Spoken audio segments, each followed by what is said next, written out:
जैसे पूर्वी दिल्ली की काउंटिंग सेंटर पर मौजूद है मानव यादव। मानव, वहां से क्या खबर आ रही है? देखिए बिल्कुल जावेद से आपने पूछा कि नाश्ता किया कि नहीं किया। जनता आज जो असली स्वाद है किसका नमक बिगाड़, किसको ज्यादा नमक थाली में देगी, ये देखना होगा, क्योंकि ये वो सीट है जहां पर पिछली बार गौतम गंभीर 3 लाख के अंतर से जीते थे। लेकिन आपको तस्वीरें दिखा रहा हूँ, ये मीडिया सेंटर बाकायदा बनाया गया है। 4 कूलर यहाँ पर मीडिया वालों के लिए लगाए गए हैं, क्योंकि जैसी गर्मी अभी हमने देखी है कवरेज के दौरान, तो उससे बचाने की थोड़ी इंतजाम यहाँ पर किए गए। ये पीछे काउंटिंग सेंटर है, सारे इंतजाम यहाँ पर हो गए हैं और यहाँ पर वो ईवीएम्स रखी हैं जिनमें उन उम्मीदवारों की वहां पर काउंटिंग सेंटर पर भी न्यूज़ 18 इंडिया ही देख रहे हैं। बिल्कुल, देखिए सुबह से यहाँ पर न्यूज़ 18 इंडिया देख रहे हैं, क्योंकि जैसा कि आपने दावा कर दिया है, आपने अमीश ने, कि आज तो नाश्ता भी नहीं होगा, बिना ब्रेक के न्यूज़ 18 इंडिया अपने दर्शकों को खबरें दिखाने वाला है। तो यहाँ पर भी न्यूज़ 18 इंडिया लगा हुआ है, बाकायदा दूसरी स्क्रीन बगल में लगी हुई है जिस पर यह दिखाया जा रहा है कि 8 बजे रुझान आएंगे, आंकड़े आएंगे, और उस स्क्रीन पर एक सहूलियत के तौर पर मीडिया कर्मियों के लिए यहाँ पर लगाई गई है। तो ये तस्वीर है और कहीं ना कहीं चुनाव आयोग अपनी एक तरीके से भूमिका निभाता है, मीडिया अपनी भूमिका निभाता है, और यही रंग है चुनाव के जो आज देखने को मिलेंगे कि पूर्वी दिल्ली से कौन जीत रहा है। क्योंकि यहाँ पर हर्ष मल्होत्रा और आम आदमी पार्टी के उम्मीदवार कुलदीप कुमार मैदान में है। पिछली बार बीजेपी यहाँ से जीती थी, 700 सीटों पर ही बीजेपी जीती थी। इससे बड़ा सर्टिफिकेट क्या हो सकता है कि काउंटिंग सेंटर जहां लोग काउंटिंग देखने आ रहे हैं वहां पर भी न्यूज़ 18 इंडिया देखा जा रहा है। मनोज के पास चल सकते हैं भोपाल, एक बार किशोर चल देते हैं मनोज के पास। मनोज, मध्य प्रदेश में बीजेपी इस बार कह रही है 29 में से 29, यानी छिंदवाड़ा भी नहीं छोड़ने वाले, और लेकिन कांग्रेस को उम्मीद है कि इस बार वहां पर सिर्फ 1 नहीं 3 या 4 सीटें तो लगभग आएंगी। क्या है सुबह का माहौल? और विश्वास सारंग आपके साथ हैं। ये देखिए माहौल में दिखाता हूं आपको, ये उत्साह देखिए। बाकायदा यहाँ पर जो प्रधानमंत्री मोदी के नाम पर जो चुनाव हुआ था, तो यहाँ पर काउंटिंग एजेंट रवाना हो रहे हैं, लेकिन बाकायदा उस बैग में प्रधानमंत्री नरेंद्र मोदी, एमपी के मन में मोदी के साथ यहाँ पर काउंटिंग एजेंट निकल रहे हैं। और जो मंत्री हैं मध्य प्रदेश सरकार में, विश्वास सारंग, जो भोपाल सेंटर के लिए, भोपाल लोकसभा के लिए तमाम काउंटिंग एजेंट को यहाँ पर रवाना कर रहे हैं। तो हम इनसे मंत्री से बात करेंगे। सर, अभी तो आपके मतलब काउंटिंग एजेंट रवाना हो रहे हैं, लेकिन मैं देख रहा हूं कि आपका जो बैग है जिसमें वो अपना मटेरियल लेके जा रहे हैं, उसमें भी प्रधानमंत्री नरेंद्र मोदी बने हुए हैं। देखिए, एमपी के मन में मोदी।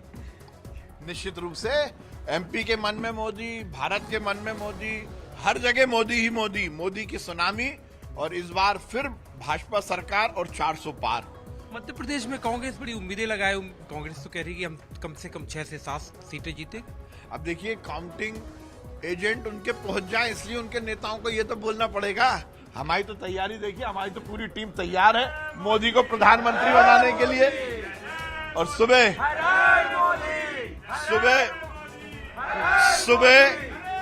4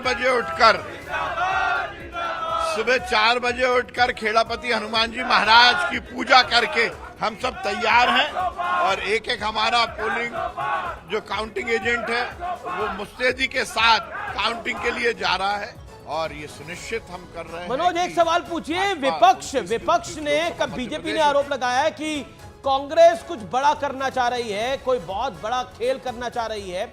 ये बीजेपी ने आरोप लगाया है, दंगे तक की बात की गई है। अमित मालविया ने ट्वीट किया है, उसको कैसे लेते हैं विश्वास सारंग? मंत्री भी हैं वो मध्य प्रदेश में।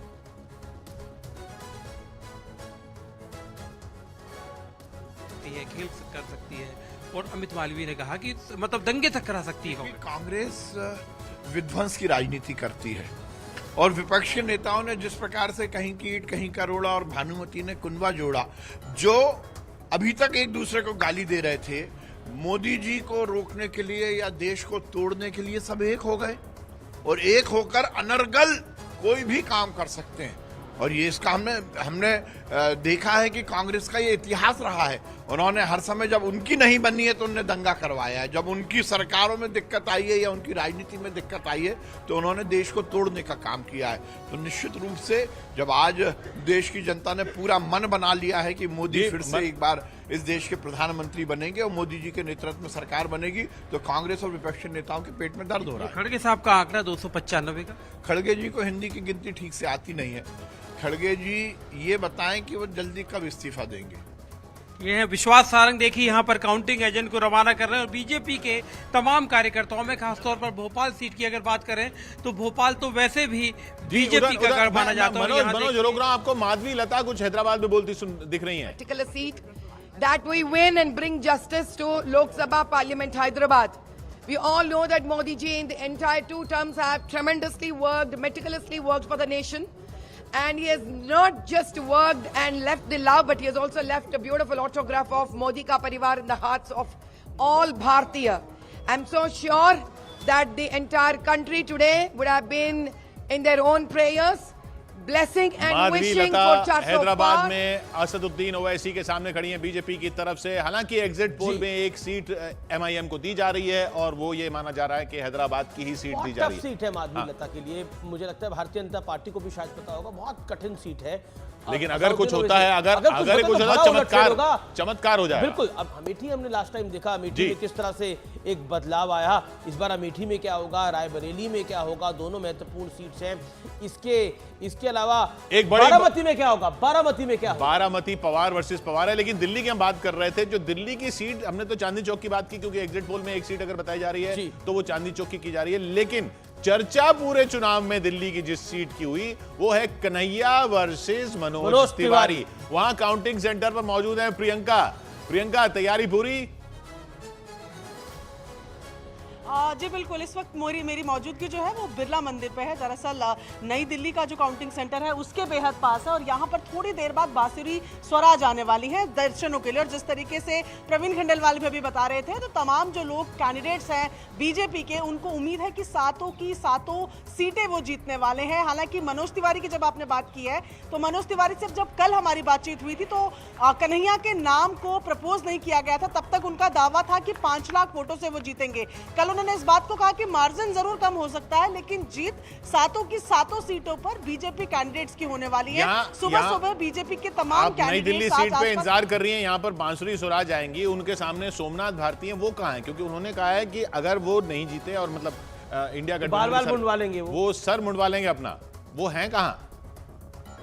जी जानकारी तो ये भी थी कि सोमनाथ भारती सुबह 5:15 बजे ही हनुमान मंदिर में दर्शन करके फिर आगे की तरफ बढ़ेंगे। तो माना जा रहा है कि सोमनाथ भारती भी भगवान का आशीर्वाद ले चुके हैं। अब बांसुरी स्वराज यहाँ लक्ष्मी नारायण मंदिर में आने वाली हैं। उनकी जिस दिन उनका इलेक्शन था उस दिन भी वो झंडेवालान मंदिर में थी और आज जब रिजल्ट का दिन है तो आज फिर मंदिर से शुरुआत करेंगी और यही बिल्कुल 500 मीटर की दूरी में ही काउंटिंग सेंटर है जहाँ पर उसके बाद वो जाएंगी। जाहिर तौर पर अगर किशोर दिल्ली की अगर बात की जाए तो भले ही एग्जिट पोल में क्लीन स्वीप मिलती हुई नहीं दिख रही है लेकिन अध्यक्ष से लेकर तमाम कैंडिडेट्स को पूरा विश्वास है कि दिल्ली हैट्रिक मनाने वाली है। सातों की सातों सीटें दिल्ली लेके आने वाली है। बीजेपी को उम्मीद है, कांग्रेस को और आम आदमी पार्टी को भी